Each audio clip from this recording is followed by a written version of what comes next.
Hi guys, I am back, this is Rohit sir. तो ये है लास्ट पार्ट गवर्नमेंट बजट का। इसके बाद गवर्नमेंट बजट पूरा खत्म। बोला था ना 3 पार्ट में गवर्नमेंट बजट खत्म हो जाएगा। तो लास्ट पार्ट क्या है? फर्स्ट टॉपिक है गवर्नमेंट बजट का, state of government budget. State of government budget का मतलब क्या होता है? इसके लिए सिर्फ 2 चीज चाहिए हम लोगों को, जो हमने डेफिनेशन में बोला था। हमने क्या बोला था कि बजट 2 चीज से बना है। 2 चीज क्या है? Total estimated receipts and total estimated expenditure. वही चीज को अब हम लोग पूरा यहां पे यूज करने वाले। तो ध्यान दो, बैलेंस्ड बजट का मतलब क्या होता है? गवर्नमेंट जितना अर्न कर रहा है, गवर्नमेंट का एक्सपेंडिचर भी उतना ही हो रहा है। गवर्नमेंट ने जितना इनकम अर्न किया उतना ही एक्सपेंडिचर किया। तो ध्यान दो, total estimated receipt is equal to the total estimated expenditure. जितना गवर्नमेंट का एस्टिमेटेड रिसिप्ट है उतना ही गवर्नमेंट का एस्टिमेटेड एक्सपेंडिचर है। इनकम इक्वल्स टू एक्सपेंडिचर, वही होता है बैलेंस्ड बजट। अब दूसरा क्या होता है? Surplus budget. सरप्लस बजट का मतलब क्या हुआ बेटा? बजट में प्रॉफिट है। गवर्नमेंट को बजट में प्रॉफिट कब होगा? जब गवर्नमेंट का एस्टिमेटेड रिसिप्ट्स ज्यादा होगा, मोर देन, क्या होगा? ज्यादा होगा किससे? गवर्नमेंट का एक्सपेंडिचर से। तो when the total estimated receipts is more than total estimated expenditure, तो इनकम ज्यादा है, एक्सपेंडिचर कम है, तो एक्सेस पार्ट क्या हो गया? सरप्लस या प्रॉफिट। अब तीसरा पार्ट, डेफिसिट बजट। बजट में कमी है। डेफिसिट का मतलब क्या हुआ बेटा? लॉस। क्या हो गया? लॉस। तो लॉस कब होगा? जब गवर्नमेंट का इनकम टोटल एस्टिमेटेड रिसिप्ट्स कम होगा, is less than total estimated expenditure. Government का इनकम कम है, खर्चा ज्यादा है। खर्चा ज्यादा है बाबू और इनकम कम है, इसलिए गवर्नमेंट को लॉस हो गया। तो ये था गवर्नमेंट का state of capital budget. Balance budget, जितना कमाए उतना ही खर्चा हो रहा है। सरप्लस बजट, कमाई ज्यादा है, खर्चा कम है। डेफिसिट बजट, कमाई कम है, खर्चा ज्यादा है। अब समझ में?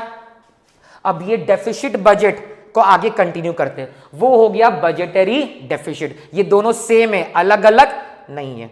तो बजटरी डेफिसिट या डेफिसिट बजट को हम लोग 3 पार्ट में डिवाइड करेंगे। सबसे पहला हो गया रेवेन्यू डेफिसिट। अब रेवेन्यू डेफिसिट क्या होता है? पार्ट 2 में ही पढ़ा था, रेवेन्यू एक्सपेंडिचर और रेवेन्यू रिसिप्ट्स। यानी कि जब हमारा रेवेन्यू एक्सपेंडिचर ज्यादा है और रेवेन्यू रिसिप्ट्स कम है। तो ध्यान दो, जो फॉर्मूला है वही डेफिनेशन है। फॉर्मूला को बस वर्ड्स में लिख दो, it is the difference between the revenue expenditure and revenue receipts. ये हो गया रेवेन्यू डेफिसिट। अब आ रहे फिस्कल डेफिसिट। फिस्कल का मतलब क्या होता है? एंटायर फाइनेंशियल ईयर, पूरा बजट में ही लॉस है। पूरा बजट में लॉस कब होगा? तो ध्यान दो, when the total estimated expenditure is more than the total estimated receipts। Government का टोटल खर्चा ज्यादा है और टोटल इनकम कम है। लेकिन सबसे इंपॉर्टेंट चीज बोर्ड्स में हमेशा बोलते हैं, बेसिकली एमसीक्यूज में पूछते हैं, क्या ये ऑप्शन राइट है? ये ऑप्शन पूरा राइट नहीं है। एस्टिमेटेड रिसिप्ट्स में से एक चीज एक्सक्लूड करना है। क्या एक्सक्लूड करना है हम लोग को? बोरोइंग्स। क्या एक्सक्लूड करना हम लोग को? बोरोइंग्स। अभी कोई बोलेगा कि भैया आप तो पिछला वीडियो में बोले कि रिसिप्ट बोरोइंग तो कैश इनफ्लो हो रहा है, हम लोग रिसिप्ट्स में ही रिकॉर्ड करेंगे। 100% राइट है। जब हम लोग बोरो करते हैं तो कैश इनफ्लो होता है, तो एज पर अकाउंटिंग रूल उसको रिकॉर्ड करेंगे। लेकिन क्या वो एक्चुअल में इनकम है? कुछ दिन के बाद तो रिपे करना है ना। तो गवर्नमेंट यही बोल रहा है। जब बच्चों देखना, थोड़ा सा वीडियो में लैग हुआ होगा, एक्चुअली फोन आ गया था। तो फिर से कंटिन्यू करते हैं। हमने क्या बोला? एस्टिमेटेड रिसिप्ट्स में से बोरोइंग को एक्सक्लूड कर देंगे। क्यों कर देंगे? अभी तुम बोलोगे भैया पिछले वीडियो में आपने बोला था कि बोरोइंग तो इनफ्लो है, उसको रिसिप्ट्स में रिकॉर्ड करते हैं। राइट है, अकाउंटिंग रूल के अकॉर्डिंग उसको रिकॉर्ड करेंगे। लेकिन गवर्नमेंट बोल रहा है जब डेफिसिट निकालेंगे उस टाइम इसको एक्सक्लूड कर दो। क्यों? क्योंकि बेटा बोरोइंग एक्चुअल में तो इनकम नहीं है, रिपे तो करना है ना, अकाउंट में रिकॉर्ड करेंगे। लेकिन जब इनकम एक्सपेंडिचर कैलकुलेट करेंगे उस टाइम में सिर्फ इसको थोड़ी देर के लिए साइड कर देंगे। अब आ रहे हैं last formula, primary deficit. Primary deficit कैसे निकालते हैं? यहीं से निकालते हैं बेटा, ये देखो, it is the difference between the fiscal deficit and interest payment on past borrowing, interest on past borrowing. बस इतना ही करना है। ध्यान दो, एग्जाम में ये तीनों में से एक फॉर्मूला आता ही आता है, चाहे एमसीक्यूज में आए, चाहे 2 मार्क्स में, 3 मार्क्स में, लेकिन आएगा ही आएगा। तो रेवेन्यू डेफिसिट क्या है? रेवेन्यू एक्सपेंडिचर ज्यादा है, रेवेन्यू रिसिप्ट्स कम है। फिस्कल डेफिसिट क्या है? पूरा बजट में ही लॉस है, टोटल एस्टिमेटेड एक्सपेंडिचर ज्यादा है, टोटल एस्टिमेटेड रिसिप्ट्स कम है। प्राइमरी डेफिसिट क्या है? यहाँ पे थोड़ा सा दिमाग, fiscal deficit minus interest on past borrowing. अब ध्यान दो, नेक्स्ट आ रहे हैं measures to correct deficit.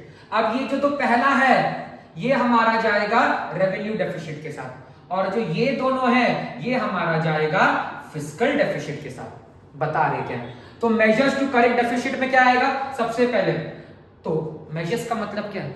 Deficit है, अब उसको सुधार रहे हैं कैसे? दो ही तरीका है बेटा। गवर्नमेंट बोल रहा है आइदर हम लोग अपना खर्चा कम कर दे रहे हैं क्योंकि खर्चा ज्यादा है, reduce excess unnecessary expenditure. Government बोल रहा है इधर हम लोग अपना खर्चा कम कर देंगे। दूसरा तरीका क्या है? टैक्स बढ़ा दे रहे, इंक्रीज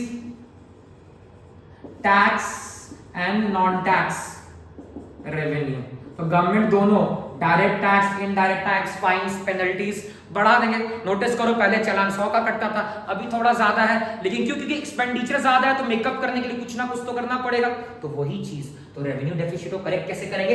एक्सेस खर्चा कम कर दो जो गवर्नमेंट कर रहा है, या डायरेक्ट टैक्स, इनडायरेक्ट टैक्स या नॉन टैक्स रेवेन्यू बढ़ा दो। तो ये पहला दो पॉइंट हो गया रेवेन्यू डेफिसिट का, हो गया, याद रखना। अब जो ये दो पॉइंट है, सिर्फ थर्ड और फोर्थ वो आएगा फिस्कल डेफिसिट में। तो फिस्कल डेफिसिट को करेक्ट करने के लिए क्या मेजर्स लेंगे? सबसे पहले गवर्नमेंट बोलता है कि बाबू पूरा बजट में लॉस है ना, तो एक्सेस खर्चा के लिए ना हम लोग बोरोइंग्स करेंगे। गवर्नमेंट क्या करेगा? बोरो करेगा। अब गवर्नमेंट दो जगह से बोरो कर सकता है। एक हो गया इंटरनल बोरोइंग, इंटरनल किससे करेगा? पब्लिक के थ्रू, जिसको एग्जांपल बोल सकते हैं पब्लिक डिपॉजिट्स। और दूसरा गवर्नमेंट कहां से करेगा? एक्सटर्नल के थ्रू।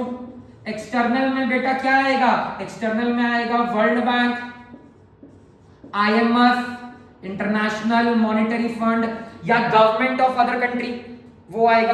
तो पहला हो गया बोरोइंग्स। और इन केस अगर गवर्नमेंट को कहीं से लोन नहीं मिलता है तो सबसे लास्ट मेजर जो इंपॉर्टेंट है, गवर्नमेंट क्या करेगा? खुद ही बताओ बेटा। अगर गवर्नमेंट को लोन नहीं मिल रहा तो गवर्नमेंट क्या करेगा? गवर्नमेंट जाएगा RBI के पास और बोलेगा भैया एक काम करो, तुम लोग ना नया करेंसी प्रिंट करना चालू करो क्योंकि मेरे को पैसा अभी कहीं से लोन नहीं मिल रहा। उसको बोलते हैं डेफिसिट फाइनेंसिंग, यानी कि printing of new currency. Clear हुआ इसका मतलब? तो 1 और 2 इसमें जाएगा, 3 और 4 इसमें जाएगा। इसमें पहला 2 मत इंक्लूड करना, पहला 2 इसका, आखिरी 2 इसका। प्राइमरी का देखते थोड़ा सा कंफ्यूजिंग है, तो इसलिए एग्जाम के पॉइंट ऑफ व्यू से सिंपल रखते हैं। तो ये हो गया मेजर्स टू करेक्ट डेफिसिट। अब चैप्टर का सबसे लास्ट पार्ट, चैप्टर खत्म, इंप्लीकेशंस। यहां पे जितना भी इंप्लीकेशंस लिखेंगे तुम उसको आराम से रेवेन्यू डेफिसिट, फिस्कल डेफिसिट में लिख सकते हो। रेवेन्यू में और फिस्कल में आराम से लिख सकते हो बेटा। अब क्या है इंप्लीकेशंस का मतलब? क्या है ये डेफिसिट क्या बताना चाह रहा है? सबसे पहले ये चीज बताना चाह रहा है बेटा डेट ट्रैप। डेट ट्रैप क्या होता है? हम लोग जब एक नया लोन लेते हैं पुराना लोन को चुकाने के लिए, देखो गवर्नमेंट का खर्चा ज्यादा है तो गवर्नमेंट लोन लेगा। अब जब लोन लेगा तो उस पर इंटरेस्ट बढ़ेगा कि नहीं, यानी कि और एक खर्चा बढ़ गया। एक खर्चा को कम करने के लिए लोन लिए, उसकी वजह से दूसरा खर्चा बढ़ गया, जिससे अब क्या होगा? नया लोन लेना पड़ेगा। तो जब एक फ्रेश लोन लेते हैं ओल्ड लोन को चुकाने के लिए, उसको बोलते हैं डेट ट्रैप। फिर अब तुम ही बताओ, अगर गवर्नमेंट लोन ले रहा है तो गवर्नमेंट का फ्यूचर लायबिलिटी क्या हो गया बेटा? बढ़ गया कि नहीं? फ्यूचर लायबिलिटी बढ़ गया, इसका मतलब गवर्नमेंट को फ्यूचर में अगर और लोन चाहिए होगा ना तो लेना मुश्किल होगा। सिंपल सा चीज है, हमारा जब बोरोइंग्स बढ़ता है ना तो हमारा क्रेडिबिलिटी या क्रेडिट वर्दिनेस थोड़ा सा कम होता है। तीसरा इंप्लीकेशन क्या हो गया? अब ध्यान दो, गवर्नमेंट लोन लिया, क्यों लिया है? क्योंकि गवर्नमेंट का खर्चा ज्यादा है। थोड़ा देर पहले बताए थे गवर्नमेंट का खर्चा इज इक्वल्स टू पब्लिक का इनकम, यानी कि अगर गवर्नमेंट ज्यादा खर्चा कर रहा है पब्लिक का इनकम ज्यादा हो रहा है, पब्लिक का इनकम ज्यादा हो रहा है यानी कि उनका डिमांड ज्यादा हो रहा है। अब जब डिमांड ज्यादा हो रहा है तो उससे क्या हो रहा है? इन्फ्लेशन। तो यानी कि हम लोग क्या बोल सकते हैं? It leads to inflation. याद रखना excess government expenditure leads to increase in money supply, which leads to increase in income of the people, which leads to increase in demand, और finally it leads to inflation. समझ में आया बेटा इसका मतलब? और ध्यान दो, लास्ट पॉइंट अगर हम लोग बोले तो क्या बोलेंगे? ये वार्निंग सिग्नल है. It is a warning signal for the government to reduce its excess expenditure, to reduce its excess expenditure. तो बच्चों चैप्टर फाइनली पूरा खत्म हुआ. देख लो ये था इम्प्लीकेशन. डेट ट्रैप, एक लोन चुकाने के लिए नया लोन लिए. फ्यूचर लायबिलिटी, जितना लोन ले रहे हैं बर्डन बढ़ते जा रहा है. इन्फ्लेशन, गवर्नमेंट ज्यादा खर्चा कर रहा है जिससे लोगों का इनकम बढ़ रहा है, डिमांड बढ़ रहा है, इन्फ्लेशन हो रहा है. और ये सिग्नल कर रहा है कि भैया खर्चा बहुत ज्यादा हो रहा है तो प्लीज उसको कम कर लो. तो फाइनली पूरा चैप्टर खत्म हुआ है. अब नेक्स्ट वीडियो आएगा नेक्स्ट चैप्टर के बारे में. सो गाइस प्लीज सब्सक्राइब कर लो. और इंस्टा में हम लोग इंपॉर्टेंट टॉपिक वाइज भी वीडियो डालने वाले हैं, तो इंस्टाग्राम को भी फॉलो कर लो. पेज का आईडी है rohitsir.rjacademics. Thank you and all the best for your board exam.